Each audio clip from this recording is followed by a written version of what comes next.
Mateus capítulo 1.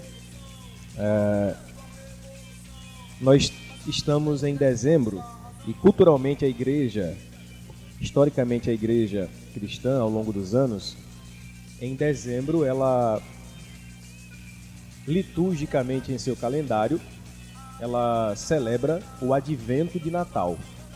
E o que é o advento de Natal? A palavra advento vem do latim, que significa estar próximo.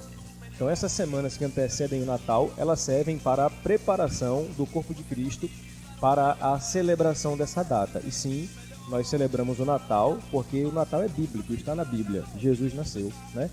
A gente leu em João capítulo 1 que o verbo se fez carne. E essa é uma das doutrinas mais maravilhosas do Evangelho, é entender que o Deus de toda a eternidade, ele se esvaziou, esteve entre nós e habitou no nosso meio. Como diz o apóstolo João, ele tabernaculou entre nós, armou a sua tenda e mudou-se para cá. Isso é maravilhoso. E eu queria trabalhar com vocês hoje a ideia antes do Natal. Mateus ele abre a história de Jesus falando sobre a família de Jesus, sobre a genealogia de Jesus. E eu gostaria de falar com vocês exatamente sobre alguns personagens que compõem a história do Messias. Na semana que vem, a gente fala um pouco mais abrangentemente sobre a ideia do verbo que se fez carne, exatamente sobre o nascimento de Jesus. Capítulo 1 de Mateus, a genealogia é um daqueles textos bíblicos que geralmente a gente pula, né? Porque é nome por cima de nome, é tanto nome, e a gente fica assim, pra que isso aqui, né? E tem várias genealogias na Bíblia, mas o fato de você ler e encontrar sempre vida é um milagre. Eu gosto de genealogia por isso, porque você encontra sempre aqui milagre. Alguém está nascendo o tempo todo, né? Então isso é vida sendo gerada. E eu queria falar para você que se a sua família é complicada, porque minha família lá é complicada, tem muita gente complicada na minha família, eu quero dizer para você que a sua família não ganha da de Jesus nesse quesito. Porque nós vamos ver aqui, irmãos, a família de Jesus tinha cada peça rara e só lendo para acreditar. Vamos ler? Mateus 1 diz assim: registro da genealogia de Jesus Cristo, filho de Davi, filho de Abraão. Abraão gerou Isaque, Isaque gerou Jacó, Jacó gerou Judá e seus irmãos, Judá gerou Pérez e Zerá, cuja mãe foi Tamar, Pérez gerou Esrom, Esrom gerou Arão, Arão gerou Aminadab, Aminadab gerou Naasson, Naasson gerou Salmão, Salmão gerou Boaz, cuja mãe foi Raabe, Boaz gerou Obed, cuja mãe foi Rute, Obed gerou Jessé, e Jessé gerou o rei Davi. Davi gerou Salomão, cuja mãe tinha sido mulher de Urias.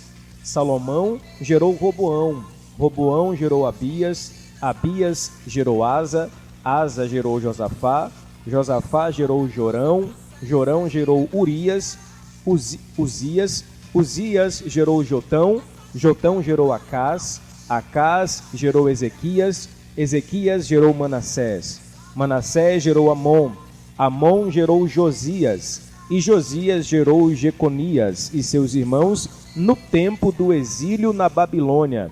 Depois do exílio na Babilônia, Jeconias gerou Salatiel, Salatiel gerou Zorobabel, Zorobabel gerou Abiúde, Abiúde gerou Eliaquim, Eliaquim gerou Azor, Azor gerou Sadoque, Sadoque gerou Aquim, Aquim gerou Eliúde, Eliúde gerou Eleazar, Eleazar gerou Matã, Matã gerou Jacó, e Jacó gerou José, marido de Maria, do qual nasceu Jesus, que é chamado Cristo.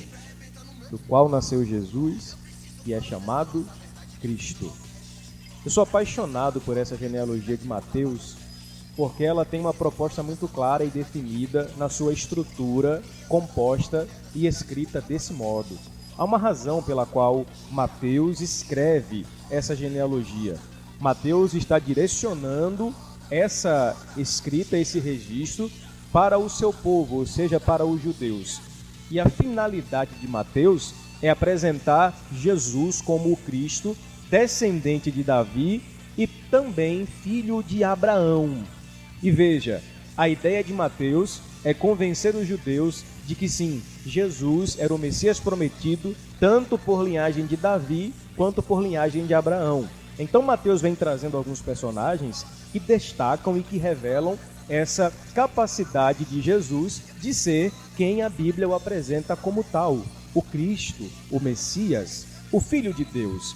E eu gosto, por exemplo, a maneira como Mateus ele abre a genealogia de Jesus. Ele começa apontando para Jesus em seu nível de paternidade. E esse personagem que Mateus indica, ele é um tanto quanto intrigante, porque veja só, diz a Bíblia, registro da genealogia de Jesus Cristo, filho de Davi, filho de Abraão. Veja que interessante. Mateus começa o registro da história de Jesus falando que ele era filho de Davi. E se você olhar para a Bíblia, Davi foi um grande rei, Davi foi um excelente guerreiro, Davi foi um exímio adorador, mas como pai, Davi deixou a desejar. Você conhece muito bem a história. Davi foi um homem que derrubou gigantes, derrubou Golias, derrubou outros gigantes, mas os gigantes relacionais dentro de casa com os próprios filhos, Davi não conseguiu derrubar. Davi foi um homem que venceu batalhas por Israel, mas perdeu na relação com seus filhos. E veja que interessante, Mateus abre a genealogia de Jesus dizendo que ele era filho de Davi. É como se Mateus dissesse, nele a paternidade é ressignificada. Em Jesus, o nosso passado, ele não mais nos condena, mas em Jesus, o nosso passado é ressignificado por um presente acolhedor e cheio da graça de Deus. Quando você olha, por exemplo, para a história de Davi, como guerreiro, foi exímio, como adorador, foi excelente, como rei, foi assertivo, mas como pai, deixou a desejar. A Bíblia diz que Davi, como pai, foi uma tragédia. E veja, meus amados irmãos, diz o texto bíblico que Davi teve 3 filhos, pelo menos a princípio. Aminon, o seu outro filho, Absalão, que significa Absalom, o pai da paz, e Tamar. E nessa trama, a gente encontra aqui uma trama interessante. Temos aqui a vítima, o carrasco e o vitimizado. Diz a Bíblia que o irmão se apaixona pela irmã. Aminon se apaixona por Tamar. E a história é tremenda, é terrível, cheia de nuances que eu diria que são terrivelmente pensadas e arquitetadas por uma mente diabólica. O irmão se apaixona pela irmã e ele então intenta contra ela a ponto de cometer o incesto, e diz a Bíblia então que quando Davi sabe daquela situação, ele simplesmente cai no golpe armado pelo filho Aminon. Olha que interessante. A Bíblia diz que Aminon ele arquitetou tudo com a ajuda de um outro amigo chamado Jonadab, e é interessante que na trama, Jonadab dá um conselho para o seu irmão. Você está apaixonado? Já sei. Finja que você está doente, chame a sua irmã para cuidar de você, avise a seu pai que você está com fome e ela vem cuidar de você. Ele vai e conta para o pai, pai, eu estou doente, estou com fome, mande que minha irmã venha cuidar de mim. E a Bíblia diz que Davi não percebeu a trama em momento algum. Veja que interessante, quando você está doente, você tem fome ou você perde a fome? Geralmente se perde a fome. O filho enganou o pai com uma mentira e Davi nem percebeu. Por quê? Porque Davi era um rei que tinha a capacidade de enxergar o exército inimigo chegando, mas não tinha a capacidade de enxergar a perca da relação com o filho dentro de casa. A trama acontece, a coisa é absurda, o resultado é que Absalão, ironia do nome Ab ou Av, pai, Shalom, paz, o pai da paz vai se revoltar contra o irmão e vai matar o próprio irmão. Tudo isso acontecendo debaixo do nariz do pai Davi e nada acontece. Quando então a Bíblia diz que Absalão foge porque matou o irmão, quando retorna, diz então o texto sagrado que Davi não repreende Absalão, mas o recebeu com um beijo. É emblemática essa cena. Davi recebe o filho com um beijo, mas na verdade o que a Bíblia queria que Davi fizesse era exercer-se a autoridade, porque aquele não era o momento de beijar. Em resumo, Davi foi um péssimo pai, porque também teve um péssimo pai. A primeira vez que Davi aparece na Bíblia é com uma síndrome de rejeição terrível. O profeta vai até a sua casa ungir o rei, e o que acontece lá? O pai passa os 7 filhos diante do sacerdote Samuel, e diz a Bíblia então que o pai nem apresenta Davi. É o sacerdote que pergunta, acabou os jovens? Aí ele lembra, não, tem um que está lá cuidando das ovelhas. Ou seja, se o profeta não pergunta, o pai não responde. Davi não era contado. Então o que acontece aqui? Acontece uma reprodução. Um mau pai gerou um outro pai ruim. Aí vem a Bíblia para dizer que mesmo assim, em Jesus, Davi ficou conhecido para a história como o pai de Jesus Cristo, o Filho do Deus vivo. Mateus vem e abre a sua genealogia dizendo: livro das gerações de Jesus, filho de Davi. Sabe o que isso quer dizer, irmãos? É que não importa quem foi seu pai, importa quem serão seus filhos. Em você, benditas serão todas as famílias da terra. Deus nos faz ressignificar e nos dá a oportunidade de sermos o que os nossos antepassados não foram. Amém, igrejinha? Aí Davi, primeira informação, Jesus Cristo, filho de Davi. Logo em seguida, o Mateus então vai mencionar a tríade dos patriarcas. Jesus Cristo, filho de Davi, filho de Abraão. Aí é interessante que na narrativa de Mateus, ele vai colocar o seguinte: Abraão gerou Isaac e Isaac gerou Jacó. Olhe quem foi parar na genealogia de Jesus. 3 mentirosos. Abraão mentiu, a mesma mentira Isaac contou, e Jacó era a própria mentira, né? Jacó vivia mentindo. Então veja que interessante, na genealogia de Jesus tinha gente mentirosa. Sabe por quê, meus irmãos? Porque a Bíblia diz que onde abundou o pecado, superabundou a graça. Sabe o que é interessante? É que a gente sempre foca em Jacó, né? Jacó era enganador, trapaceiro, mentiroso, mas na verdade os 3 mentiram. Tanto Abraão, quanto Isaac, quanto Jacó mentiram. Sabe o que a Bíblia diz no Salmo 46, verso 10? Que o Senhor é Deus de Abraão, de Isaac e de Jacó. Ou seja, Ele é Deus dos improváveis. Ele é Deus daqueles que dão errado. Ele é Deus de Abraão, é verdade. É Deus de Isaac, mas também é Deus de Jacó. Então Ele é o nosso Deus, irmãos, porque Ele é Deus daqueles que dão errado, como eu, como você. Ele é Deus daqueles improváveis. Ele é Deus daqueles que ninguém dão nada. Ele é Deus de Abraão, Ele é Deus de Isaac, Ele é Deus de Jacó.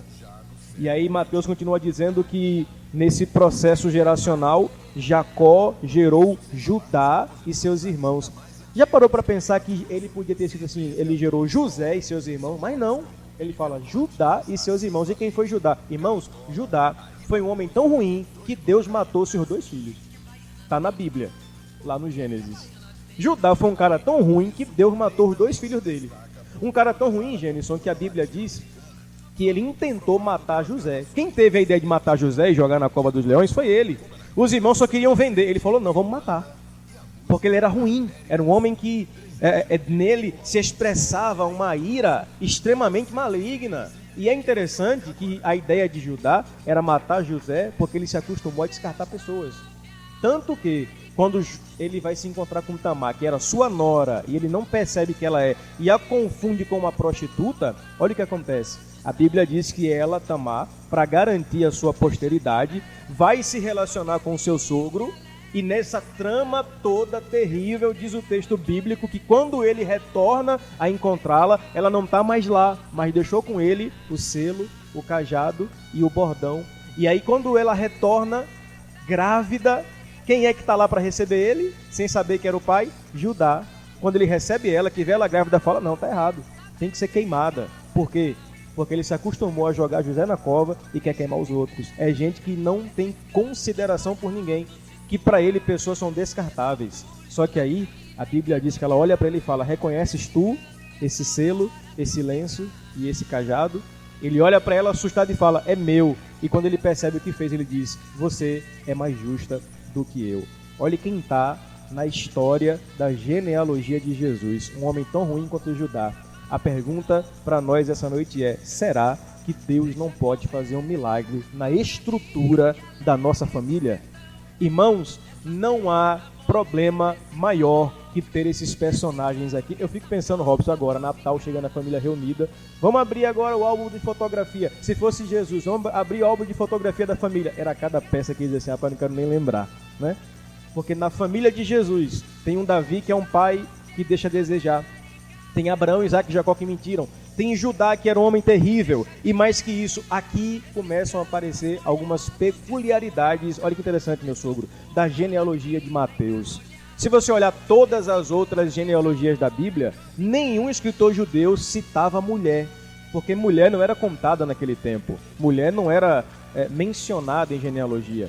Aí é interessante que Judá, ele faz questão de colocar pelo menos 4 mulheres na estrutura da família de Jesus. E olha que interessante, das 4, 3 eram prostitutas e 1 adúltera.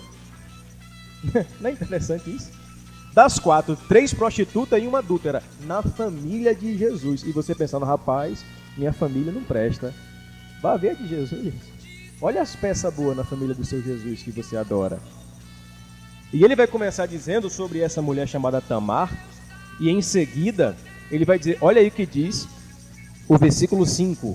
Arão gerou Aminadab, Aminadab gerou Naasson, Naasson gerou Salmão, Salmão gerou Boaz, cuja mãe foi Ruth. Lembra de Ruth? Ruth foi uma mulher que vivia totalmente à mercê dos outros, uma viúva, sem ter para onde ir, com 2 noras que estavam também viúvas, dependendo das migalhas que caíam dos senhores no campo, e o mais terrível, moabita. E qual é o problema em ser moabita? É que Moabe, se você voltar no Gênesis, foi um povo que veio do relacionamento incestuoso entre as 2 filhas de Ló e o pai. Elas embebedaram o pai e engravidaram do pai. Ou seja, para o judeu, os moabitas eram povos malditos, mas esse povo foi parar na estrutura da família de Jesus. Sabe por quê, meu amado irmão? Porque em Jesus, ele transforma maldição em bênção, vergonha em dupla honra. Eu amo Jesus por isso, meus amados irmãos. É que nele existe sempre perspectiva de melhora e perspectiva de mudança. Olha o que vai dizer o texto bíblico, versículo de número 5 ainda. Boaz gerou Obed, cuja mãe era Ruth. Obed gerou Jessé e Jessé gerou Davi. Ou seja, perceba, um provável acontecimento que seria para a vergonha gerou nada mais, nada menos que o maior rei da história de Israel, Davi. Então veja, eu queria falar para você nessa noite que a maldição da sua família não surpreende Jesus. Os problemas da sua casa não surpreendem Jesus. Por quê? Porque olha de onde ele veio. E a Bíblia ainda vai dizer que nesse emaranhado de personagens ainda se apresenta esse tal de, por exemplo, esse tal de Boaz, que o versículo 5 menciona. Boaz foi filho de quem? Boaz foi filho de uma prostituta. A sua mãe, que foi salva e resgatada por Josué, a meretriz Raabe, ela foi resgatada, mas ela era uma prostituta. E é interessante que o texto vai dizer que Boaz, por sua vez, ele foi um rico fazendeiro. O que é que Boaz nos ensina? É que não importa quem foram os meus antepassados, importa quem eu sou. Porque tem gente assim, né? Não, eu sou assim porque meu pai foi assim, minha avó foi assim, minha tataravó foi assim. Olha o que Boaz me ensina, é que em mim eu tenho a capacidade de, em Deus, romper com ciclos malditos na minha casa. É uma questão de posição. E esses personagens desse texto são intrigantes. Olha o que diz aí o versículo de número 6. E Jessé gerou o rei Davi. Davi gerou Salomão. Aqui diz agora, olha a outra mulher que aparece na história.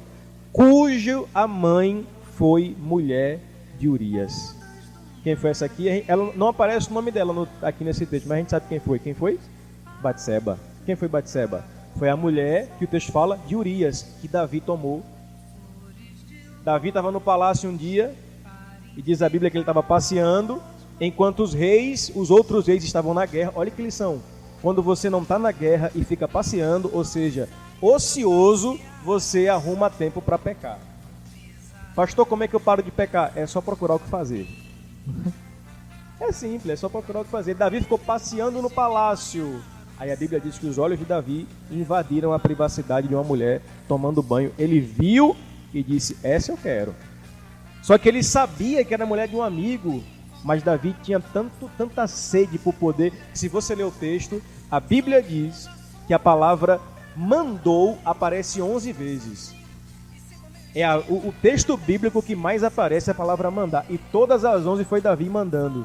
Mandou chamar Batseba, mandou chamar o marido, mandou embebedar o marido, mandou o marido para a guerra, mandou matar o marido na guerra, ou seja, além de adulterar, premeditou a morte de um amigo. Mas pastor, Davi foi o homem segundo o coração de Deus, é verdade, mas se não vigiar, olha o que Davi faz. Se nós não procurarmos nos ocupar com a Bíblia e a palavra, irmãos, em nós existe um grande potencial de fazermos coisas que nós duvidamos. Não pense que você é bom, nós somos seres depravados. E tal como Davi, tal como o rei Davi, se não nos atentarmos ao fato de que nós precisamos nos ocupar em Deus, nós vamos ver o que não devemos ver. E o resultado? Batseba. Só que olha o que o texto fala. Da que foi mulher de Urias. Por quê? Porque ela nunca foi mulher de Davi para Deus. Ela sempre foi mulher de Urias. Isso aqui diz, sabe o que isso aqui, o que a Bíblia está dizendo? É que para Deus pecado sempre vai ser pecado. O mundo lá fora pode cantar e romantizar adultério, como eu vejo hoje, né? Adultério é uma coisa romântica, é uma aventura. Tem uma música que fala, né? Se existe sentimento, não é adultério, porque o mundo inverte valores. O mundo subjuga verdades. Mas olha o que o texto fala, da que foi mulher de Urias. Porque o mundo pode gritar, tá normal. Deus ainda continua dizendo, é pecado, tá errado. Pastor, mas está todo mundo fazendo. Mas como dizia minha mãe que está ali, você não é todo mundo. Frase de mãe, né? Você não é todo mundo. É como se Deus, Wagner, olhasse para nós e dissesse, você não é todo mundo. Existe uma santa separação do Evangelho que nos torna diferentes do mundo. Então o mundo lá fora pode falar, se existe sentimento não é adultério, mas aqui a igreja continua dizendo, através da palavra de Deus, Deus não muda os seus valores e não negocia os seus princípios. Daqui foi mulher de Urias. O texto vai continuar dizendo, e aparecem alguns personagens aqui que eu queria citar para você. Versículos 8 diz assim, Asa gerou Josafá, Josafá gerou Jorão, Jorão gerou Uzias. Esse Uzias aqui foi um rei que começou bem e terminou mal. A Bíblia diz que ele começou a reinar em Israel e aí em Judá, e tudo prosperou. O cara colocou Judá no ritmo, começou a crescer, a expandir território. Diz a Bíblia que ele criou invenções que até então não se tinha. Olha que progresso. O cara criou e fez coisas que no tempo não tinha. Uma tecnologia inovadora. Começou bem, mas terminou mal. Por quê? Porque um dia entrou no templo e quis queimar incenso. Só que essa parte de queimar incenso não é para rei, é para sacerdote. Só que a Bíblia diz que ele se ensoberbeceu no coração e quis fazer o que não era para fazer. Resultado, morreu uma lepra na testa. Por quê? Porque quando a soberba ela nasce no coração, ela sempre vai aparecer aqui em algum lugar. Quando o orgulho tenta me dominar e eu quero ser o que eu não sou, o resultado sempre será trágico. Aparece aqui nessa galeria de reis, alguns reis que, sinceramente, serão critérios no texto bíblico a partir de Davi. Já leu isso no livro de Reis? Se o cara foi bom, o que é que está escrito lá? E andou conforme o seu pai Davi. Se foi ruim, não andou conforme o seu pai Davi. Veja Davi, né? Um cara que tinha tudo para dar errado, virou padrão do certo e do errado. Esse é o poder da graça do Evangelho. Aí o texto vai dizer o seguinte, olha aí, versículo de número 10. Ezequias gerou Manassés. Irmãos, Manassés, ele simplesmente é conhecido como o pior homem da história. Ele é conhecido como Hitler dos tempos bíblicos. Se você ler a história de Manassés na Bíblia, é terrível.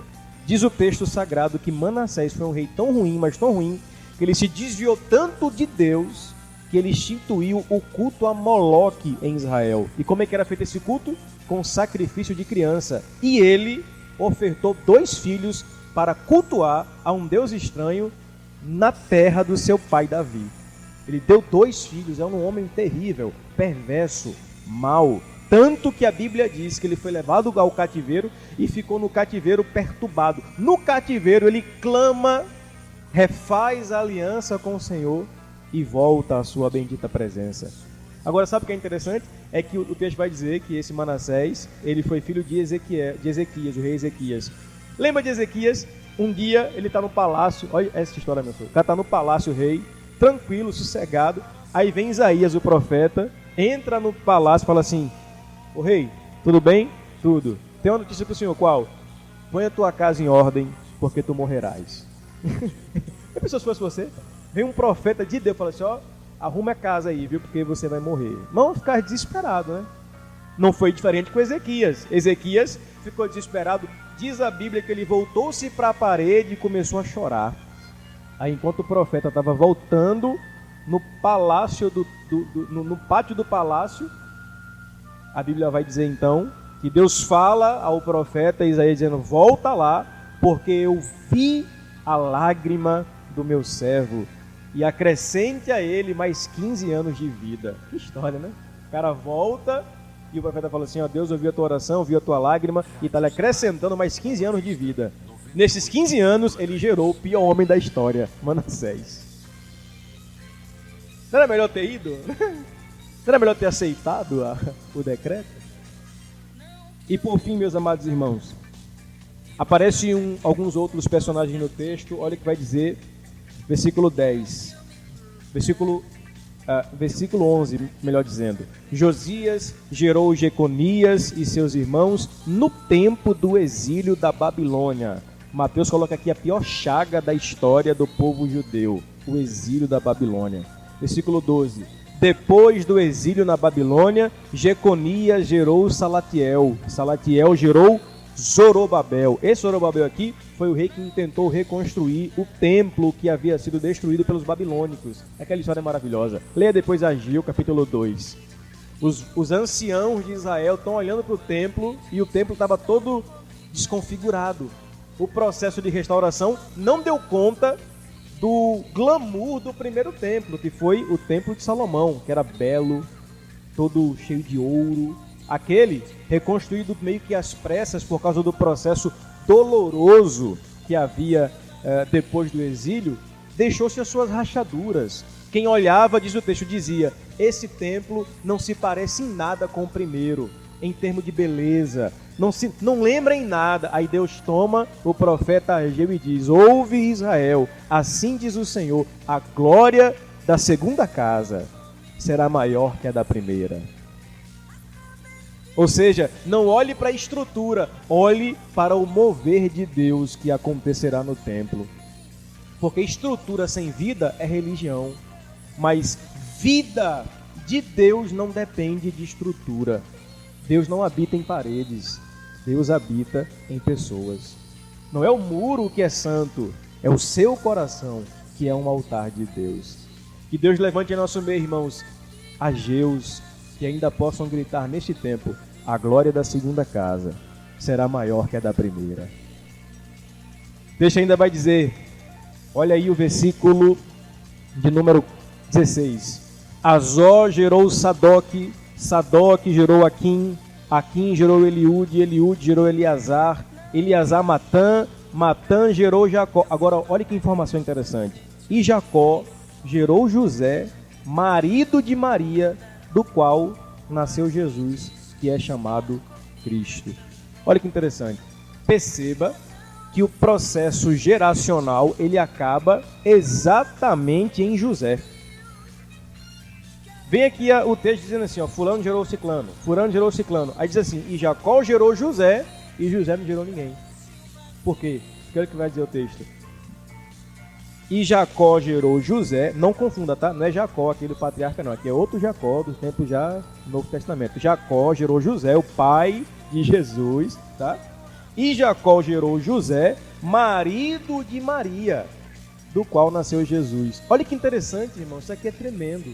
Por que é que a geração ela acaba em José? Para se cumprir Gênesis 3,14, que da semente da mulher nasceria aquele que esmagaria a cabeça da serpente. Então veja que tremendo. Está gerando, e sempre é o homem em processo geracional, e a estrutura do texto ela não termina em José, mas ela desemboca em Maria. Por quê? Porque o texto é muito claro em dizer que esse nosso Jesus, ele não nasceu conforme os meios naturais.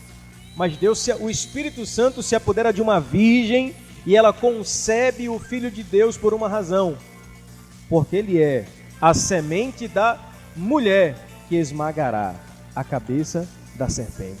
Então veja que coisa tremenda. O Jesus que está para nascer e que Mateus está pontuando a sua genealogia é esse Jesus que não nasceu nessa esfera humana, mas é esse Jesus que simplesmente é oriundo de Deus através de uma mulher. E eu queria dar atenção para essa mulher, Maria.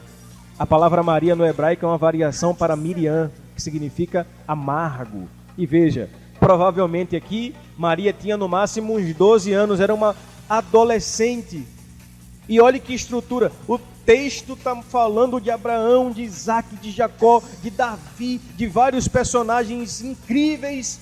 E no final termina com uma jovem que provavelmente ninguém dava nada. E quando apareceu grávida do Espírito Santo, deu maior confusão, queriam apedrejá-la, porque alguém diz ela adiantou o casamento, mas José foi homem suficiente para entender a obra do Espírito e bancá-la e dizer, não, eu entendo o projeto e o processo de Deus na vida dela. Pois é, meus amados irmãos, em Maria foi manifestada a graça de Deus, para que ela, através dela, gerasse o bendito e precioso Filho de Deus. Veja como Deus é tremendo. Ele pega uma adolescente e faz dela o canal, o veículo, para que o seu filho fosse manifesto e para que o verbo se fizesse carne. Esse é o nosso Deus, irmãos. É o Deus dos improváveis. É o Deus das Marias que ninguém dá nada. É o Deus das Marias que porventura são incompreendidas, rejeitadas, mas que nela está sendo gerado e aperfeiçoado o poder do Espírito Santo. Quando Gabriel, o anjo, aparece a Maria, o texto bíblico vai dizer que ela fala assim, ele fala para ela, mulher, tu terás um filho e o seu nome será Jesus. A resposta dela é interessante, ela fala assim, como eu vou ter filho se eu não conheço homem algum? Não é interessante a resposta? Como eu vou ter filho se eu não conheço homem algum? É como se Gabriel dissesse, pois é, Maria, o que você está para gerar não é porque você anda com homem, é porque você anda com Deus. Não é de andar com homem, mas é de andar e caminhar com Deus. A última informação, ela é muito interessante. A última informação de Mateus é, Jacó gerou José, marido de Maria, do qual nasceu Jesus, que é chamado Cristo. Irmãos, Jesus é o seu nome, Cristo é o que ele é. Jesus, Yeshua, do hebraico, é a mesma origem de Josué, o Senhor é a minha salvação. Jesus era um nome muito comum naquele tempo, muita gente tinha esse nome, mas ninguém era chamado de Hamashia, ou seja, o Cristo. O Cristo significa o Messias, o Salvador, aquele que salva. O nosso Jesus, ele é tremendo não por ser Jesus, mas por ser o Cristo. Jesus, o Cristo, aquele que salva. E é interessante, né? É que você pega muita gente aí que não crê nele, mas quando conta a história fala antes de Cristo, depois de Cristo. Tem professor de história ateu que não acredita nele, mas é obrigado a ler lá no documento histórico e falar antes de Cristo, depois de Cristo, antes dele, depois dele. Por quê? Porque o Deus que a gente serve, esse Jesus que se fez carne, o verbo que encarnou, ele simplesmente mudou o rumo da história. Bendito seja esse Jesus Cristo, meus irmãos. Louvado seja esse Deus que se fez carne e que habitou entre nós. Sabe por que eu amo Jesus? Porque esse Jesus, o Cristo, diz a Bíblia que ele esvaziou-se de si mesmo e não teve por usurpação ser igual a Deus, mas se humilhou e habitou nessa forma corpórea e humana que somos nós. Nenhum Deus do Olimpo grego jamais se submeteria a chorar como Jesus chorou. Nenhum Deus grego, nenhuma outra divindade tremenda na história faria o que Jesus faria. se fazer carne para sentir dor como eu e como você. É por isso que eu amo Jesus. É que quando você sente dor, Ele sabe exatamente o que você está sentindo. Quando você chora, Ele sabe exatamente o porquê você está chorando. Quando você sente medo, Ele não é diferente a sua dor, mas Ele se compadece por ela, porque Ele sabe exatamente porque Ele se esvaziou, habitou entre nós e sentiu o que a gente sente. Chegando o Natal, e a melhor resposta para um cristão quanto ao Natal é entender que o Verbo se fez carne, habitou entre nós, esteve entre nós e nos salvou de nós mesmos. Bendito seja Jesus Cristo, o Filho de Deus. Paulo, aos Colossenses, resume dizendo que Ele é a imagem do Deus invisível, Senhor de toda a criação. Nele foram criadas todas as coisas nos céus, na terra, sejam tronos, soberanias, poderes, autoridades. Ele é antes de todas as coisas e todas as coisas foram feitas pela sua palavra. Mas tem um detalhe que Paulo fala aos Colossenses ali que é tremendo. Pois foi do agrado de Deus que Ele seja supremo em tudo e tenha supremacia. Por que é que nós existimos quanto igreja? É para reconhecer e para adorar o bendito e precioso nome de Jesus Cristo de Nazaré. Amém, igrejinha? Vamos ficar de pé para a gente agradecer esse Jesus? Para a gente louvar Ele e reconhecer a sua maravilhosa graça enquanto a nós, enquanto a nossa vida. Queria que você fechasse os seus olhos nesse momento para a gente orar, para a gente reconhecer a Ele e engrandecer seu nome. Pai amado, na Tua bendita presença, nós como igreja queremos reconhecer quem Tu és, a Tua soberania, a Tua graça salvadora. Obrigado, Jesus, pelo fato de o Senhor ter nos amado a ponto de ter descido ao nosso nível, habitado entre nós, fez-se carne para nos salvar. Senhor, nós não temos palavras para definir o quanto nós te amamos. Queremos te dizer, nós te amamos. E como temos dito, Senhor, se nós te amamos, o resultado é um serviço à cidade. Então, incendeie os nossos corações. Use a igreja ponte, para que nós sejamos essa ponte entre o Evangelho e a cidade. Nós não queremos, Senhor, outro reconhecimento, a não ser conhecido por Ti, a não sermos conhecidos pela Tua maravilhosa ação sobre nós. Portanto, Jesus, use cada cristão da Igreja Ponte, use cada discípulo para que o Teu nome em tudo seja glorificado. Queremos reverenciar a Jesus Cristo.